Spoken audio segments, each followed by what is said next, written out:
সন্মুখত স্বাধীনতা দিৱস আৰু দেশৰ স্বাধীনতা লাভৰ অৰ্থে সুৰক্ষী গাভৰু কনকলতা বৰুৱাই প্ৰাণ আহুতি দিছিল নিজৰ দেশৰ কাৰণে।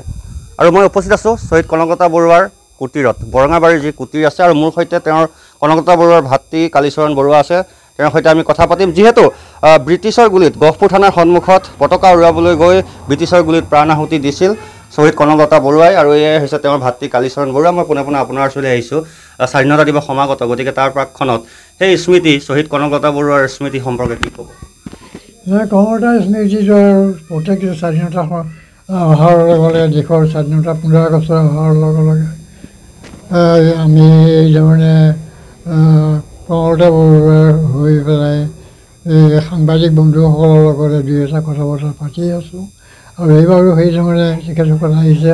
মই বৰ আনন্দিত হৈছোঁ, আৰু বিশেষকৈ কনকলতা বৰুৱাৰ বিষয়ে ক'বলগীয়া একো নাই। গোটেই অসম মনত থকা কিছুমান কথা স্মৃতি।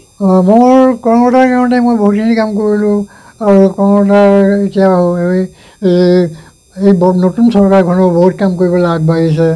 বিশেষকৈ এতিয়া কনকলতাৰ নামত ইউনিভাৰ্চিটি, আমাৰ ওচৰতে ইউনিভাৰ্চিটি কাম আৰম্ভ হ'ব, আৰু লগতে এই গোটেই ঘৰখনেই কনকলতাৰ নামত উৎসৰ্গ কৰিলোঁ মই। আৰু এই ঘৰখনৰ কাৰণেও মোৰ চৰকাৰৰ ফালৰ পৰা গোটেই ব্যৱস্থাবিলাক কৰি দিয়া। যেতিয়া শ্বহীদ কনকলতা বৰুৱা গহপুৰ থানাৰ সন্মুখলৈ গৈছিল পতাকা উৰুৱাবলৈ, যেতিয়া ব্ৰিটিছৰ গুলীত প্ৰাণ আহুতি দিছিল, সেই সময়ৰ কথা কিছু মনত আছেনে আপোনাৰ ভাতৃ হিচাপে? নাই, সেই সময়ৰ কথা মনত নাথাকে, কাৰণ কনকলতা বৰুৱা বাইদেৱে যেতিয়া গহপুৰ থানাত 1942 চনৰ 20 ছেপ্টেম্বৰৰ দিনাখন প্ৰাণ আহুতি দিছিল, সেই সময়ত মোৰ বয়স মাত্ৰ 3 বছৰ। আৰু সেইকাৰণে মই গোটেই কথাবিলাক তেনেকৈ ক'ব নোৱাৰোঁ, কিন্তু গোটেই কথাবিলাক নিশ্চয় শুনিছে পিতৃ মাতৃ বা গাঁওবাসীৰ পৰা। হয়, মই মোৰ মাৰ পৰা গোটেই কথাবিলাক মই জানিবলৈ পাৰিছিলোঁ, আৰু তেওঁ কৈছে যে কনকলতা বৰ সাহসী আছিলে, বৰ মানে দেশৰ কাৰণে বৰ ভক্তি আছিলে, আৰু সেইকাৰণেই তেওঁ ভাৰতৰ কুইট ইণ্ডিয়া মুভমেণ্টত, বিশেষকৈ ভাৰত ত্যাগ আন্দোলনত যি তেওঁ ভূমিকা ল'লে, সেই ভূমিকাক আমি পাহৰিব নোৱাৰোঁ।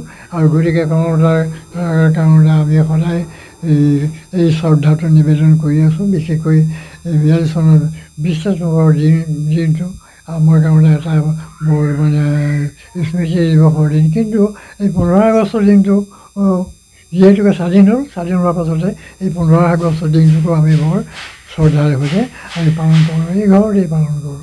শ্বহীদ কনকলতা বৰুৱাৰ স্মৃতি হিচাপে এতিয়া আপোনাৰ কি আছে বা সগীহত? স্মৃতি হিচাপে মানে ঘৰত এতিয়া বাইদেৱে নিজে হাতে বোৱা এখন মানে তোৰ চাদৰ আছে, আৰু সেই চাদৰখন মানে প্ৰায় অৱস্থা নাইকিয়া হৈ গৈছে। বহুত মানে এইধৰণে সাংবাদিক বন্ধুসকল আহে, তেওঁলোকে মানে বিচাৰে, আৰু তেওঁলোককো মই সেই বস্তুটো বিশেষকৈ, আৰু লগতে এটা গিলাচ আছে, এই গিলাচটো মই দেখুৱাবই লগা হয়। আৰু কিন্তু সম্পদ হিচাপে সেয়াই আছে, বাদ বাকী সম্পদ বহুত আছিলে, কিন্তু মই ঘৰটো চৰকাৰে সংৰক্ষণ কৰিছে। হয়, ঘৰটো চৰকাৰক এতিয়া দি দিয়াই হ'ল, মোৰ লগত চুক্তিয়েই হৈ গ'ল। আৰু এই বছৰৰ ভিতৰতে হয়তো মই এইখন ঘৰৰ পৰা মই যাবলৈ লগা হ'ব নেকি। মোক ইয়াতে ওচৰতেই মোক ঘৰ এইবিলাক বনাই দিব।